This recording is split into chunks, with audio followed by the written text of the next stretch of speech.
This is the Orioles Postcast, your instant game reaction for the Baltimore Orioles.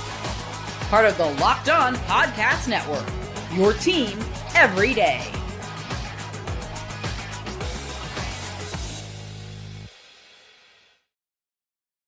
Ten o'clock on the East Coast this Thursday. Welcome one and all to the Baltimore Orioles Postcast. My name is Luke Slabaugh.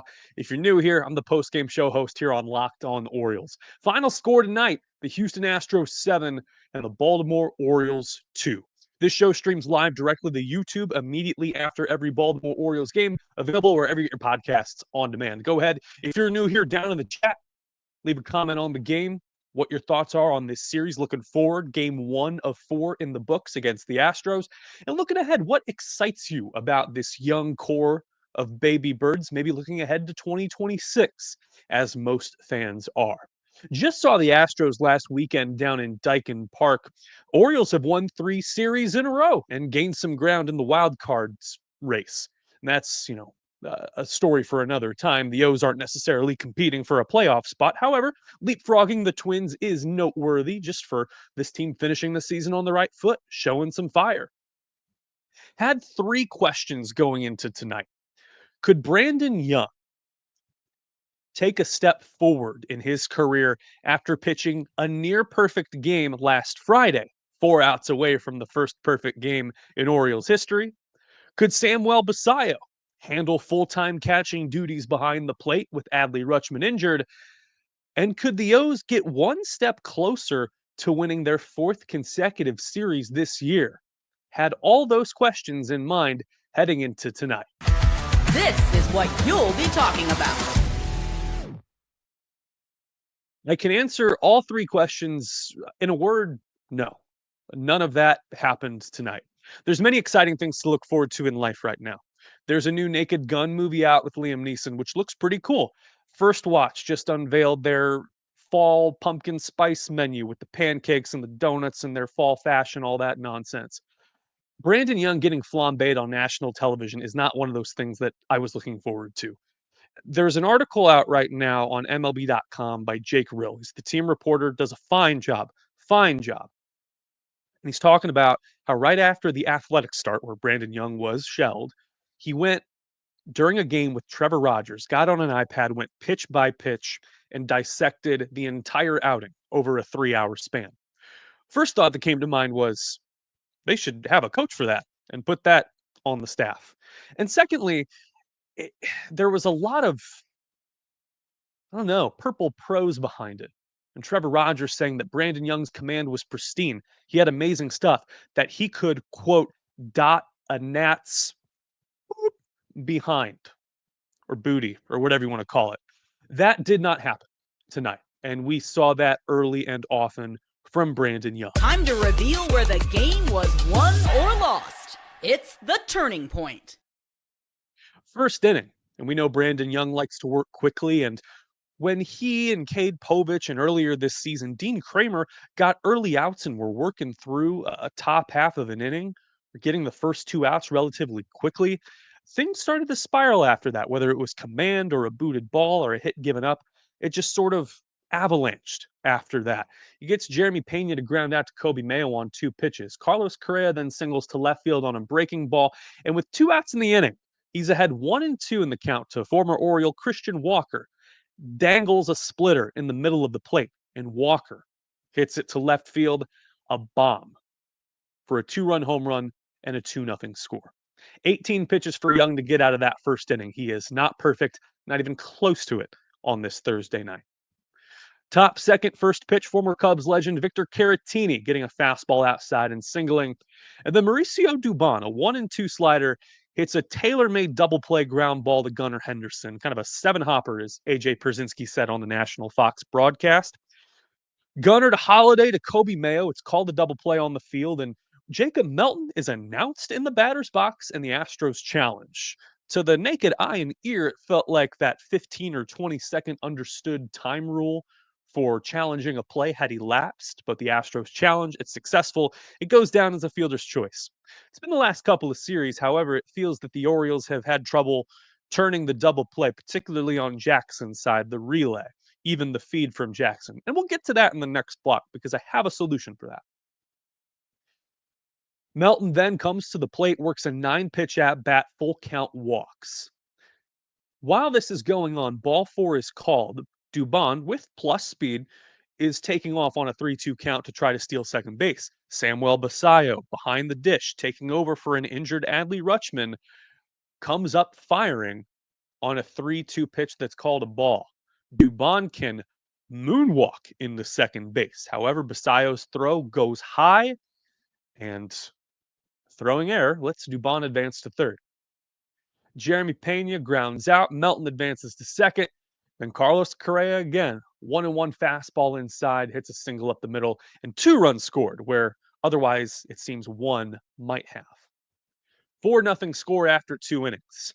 I get 1 back. We'll talk about that courtesy of Dylan Beavers. And again, Brandon Young ahead in the count, can't quite finish. An 0-2 curveball. Christian Walker hits it off the third base bag where Jeremiah Jackson is playing in lieu of an injured Jordan Westberg.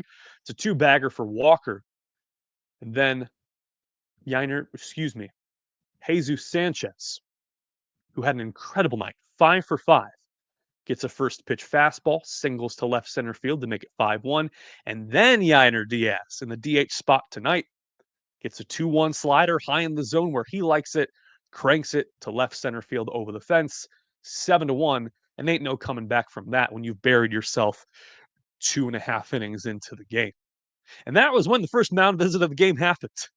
After Brandon Young gave up 7 earned runs. These are growing pains. This is the tricks of the trade. However, Brandon Young then goes on to retire 10 of the final 12. Yes, the game is out of reach seemingly at that point. And in the top of the 6th, gets Melton to ground out to Kobe Mayo. Young covering the bag. First pitch out. Blows a tire there.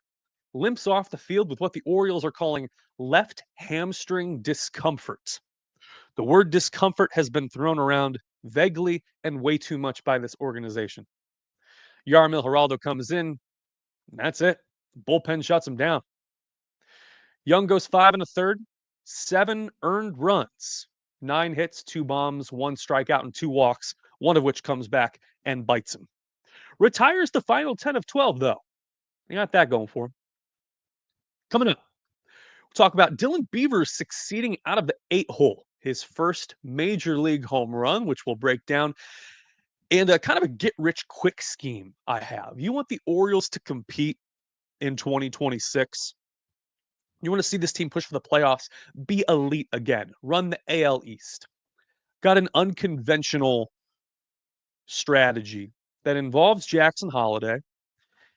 It will be unpopular. You won't like to hear it. And David Rubenstein and Mike Elias won't like to hear it. It's a little bold and brash. It doesn't belong in the trash. There's the Orioles postcast. Please stick with us. Joe is brought to you by Monarch Money on this Thursday. Most people can't name all their financial accounts or even what they're worth. I know what I'm worth. Your validation. 401ks. What are those? Properties, investments. You have the full picture, or else you can end up leaving money on the table. Monarch Money comes in to help. It's an all-in-one personal finance tool. It's built for people with busy lives. You're busy. You're making time to watch us right here on Locked on Orioles. That's heartwarming. Monarch Money wants to warm it up a little bit more. You put off organizing your finances, Monarch's here for you. Monarch Money does the heavy lifting. You link all your accounts in minutes, see clear data visuals, get smart categorization for your spending, and finally feel in control of your money without open up that Excel sheet. I'm doing Excel right now. If I used Monarch Money to track my spending for the upcoming football season and all the things we have in store for there here on Locked On, boy, Monarch would make it easier. Easy as pie. Don't let financial opportunities slip through the cracks. Use the code LOCKEDONMLB at monarchmoney.com in your browser for half off your first year. That's 50% off your first year at monarchmoney.com with code LOCKEDONMLB. And time for one of our newest and just most exciting sponsors, 5 Hour Energy. Have you heard of the transfusion flavor? Get on it. Grape, ginger, lime, Alcohol? Absolutely not. Good for sinking birdies. You know about the transfusion, the golf drink on the course. Need a little push to power through your day? Get that grape ginger lime flavor. Last time I went golfing, 2006, Lake Grandpa Dan in Pekin, Illinois. Yes, I come from river people, and we love 5 Hour Energy. Golf is all about good times with good people and good flavors. The grape ginger lime flavor of 5 Hour Energy Transfusion gives you the best parts of your clubhouse go to without leaving the course. You can amp up the fun even more. Just buy, snap, and enter for a chance to win a dream golf trip for two to any golf tournament in the USA. Tee up that trip. Visit 5hewin.com for full rules and entry. No purchase necessary. Excludes the Masters tournament. Ends October 31st, 2025. Thank you to 5 Hour Energy for sponsoring this show.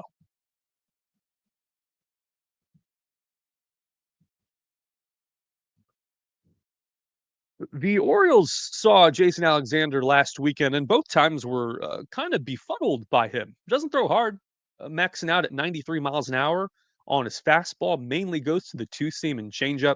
And 5 of those 6 whiffs that the Orioles had tonight, swings and misses, were on changeups. Good news, though, is that the Orioles' left handed outfield prospect Dylan Beavers, who some say could be considered a top 100 prospect in baseball, Baseball America thinks so, connects for his first major league home run. We go bottom 2 outs, 3-2 count. Beavers has been patient, got a keen eye at the plate, good pitch recognition, gets a changeup. And if you go back and look at that swing, it is short, it is compact, it is graceful through the zone, it is sweet. A home run into the flag court in right field, caught by this, I thought was a kid to the naked eye. It's actually a man with a mustache. Cool. Catches it, makes it a 4-1 ball game. That short, compact stroke by Beavers almost felt like he didn't have a complete follow through, like he came up a little bit short there. Tape measure 390 feet on the distance. Dylan Carlson also walked after that on 7 pitches, but nothing coming that inning. We saw a string of good hits against Alexander in the 6th, towards the end of his line. Colton Cowser singles to right field on a 2-2 fastball in. Samuel Basayo, now the full-time catcher, singles to center field on an 0-1 sinker, middle. And Kobe Mayo on a 1-1 count, sinker in, singles to left field. The O's go station to station. Colton Cowser not trying to test the arm of the Astros outfield when you're down by 6 runs. But the O's get 3 hits on 6 pitches.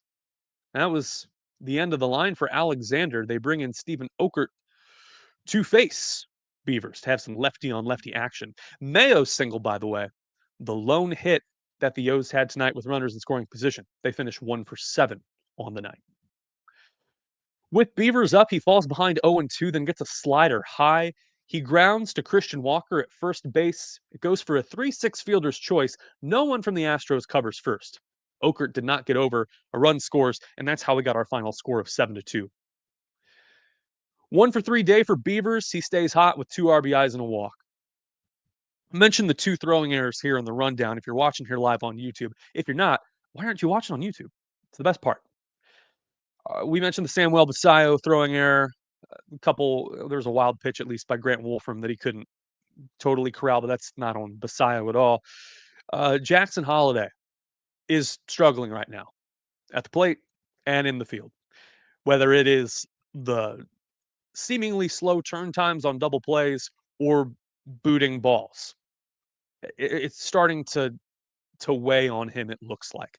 21 years old, and this is the most intense stretch of baseball he's played in his life ever. So benefit of the doubt to Jackson Holliday. I'm on him today because he made 2 outs on 2 pitches and swung at the first pitch, put the ball in play on 3 of 4 plate appearances. Not what you want to see out of a leadoff hitter. I digress. And there was a play in the top of the 5th. Jesus Sanchez, part of a 5-hit night, hits a ball up the middle. Holliday, to his backhand, smothers the ball, keeps it on the infield, and then comes up throwing where he spikes the ball in the dirt, soft enough that it doesn't beat Sanchez, and hard enough that it's able to skid out of play and let Sanchez advance to second base for a throwing error. Is, on one hand, you're saying, okay, you just come up, keep the ball there, and at least he didn't chuck Knobloch it into the stands. Kind of would have preferred he'd done that he had the arm to do it. And I'm starting to think, are we missing the obvious here? And would he benefit from playing the same position that his daddy did? Because Matt Holliday, left fielder, patrolled that for many years with the Rockies and the A's and the Cardinals. And does it fix the O's outfield predicament in a way? We're mentioning arms for sure. Like the O's this offseason should get pitching. Definitely go for a Framber Valdez or a Dylan Cease or both. They need it. They need to get depth there. No one's debating that. And you start to wonder with the glut of infield prospects and position players, rather, excuse me, former top prospects that are now getting playing time on this Orioles team. Why don't they just go get a good contact hitter regardless of position? I hear you saying Kyle Tucker. Sure, maybe. They got enough left-handed hitters, though. If only there were an elite right-handed bat that is set to get on the free agent market, that can hit for contact, doesn't strike out, and plays the infield. Alex Bregman? We just saw him in Boston. He's going to opt out of his deal, reports say, in Boston. Plays third base. Hits to contact. Won World Series before. Multiple World Series, no? He checks all the boxes. You move Westberg over to second, wrap him in bubble wrap, put Holliday in left field, Cowser in center, and then let Dylan Beavers, Tyler O'Neill, and phone a friend to play right. Am I missing something? Yes, Jackson Holliday, former number 1 overall pick at second base, played a pretty good shortstop in the minors, is profile said, his scouting report said his arm tool was his weakest part, hits to contact. However, in the short term, a 21-year-old learning to play that position, yes, no, maybe. This kind of looks like it would solve 3 problems in one. Get a good hitter at third base, good right-handed contact hitter. Westberg's bat profile is way better at second than it does third. If he's hitting 20, 25 home runs when healthy. You solve your outfield glut, at least 1/3 of it, and you kick the Boston Red Sox in the teeth. Unconventional thinking. It would require the Orioles to do something that makes them shudder. Spend money. Adley Rutschman's on the 10-day IL with a right oblique strain, continues to have a frustrating season, and outfielder Daniel Johnson was called up to add some depth up there. The O's carry on, and they have a 7:05 pitch tomorrow back on Masson. It's right-hander Lance McCullers Jr. for the Astros going up against left-hander Cade Povich. Povich 2-6, pitching to a 4.98 ERA. Threw 5 innings Saturday with 10 strikeouts at Houston. 3 earned runs in that 12-inning marathon loss, 5-4, was Dylan Beavers' major league debut. McCullers is coming back from a right finger blister. He last pitched July 19th, so a month ago. He's having a very frustrating year. 2-4 with a 6.90 ERA in 44 1/3 innings pitched, 11 starts. And that'll do it for us here on the Orioles Postcast. I want to say thank you so much for joining me here on this Thursday night. Looking forward to the next 3 games against the Houston Astros and seeing y'all here. Good night. The final score, the Houston Astros 7 and the Baltimore Orioles 2. Good night. Stay safe. And I will see you right back here tomorrow night.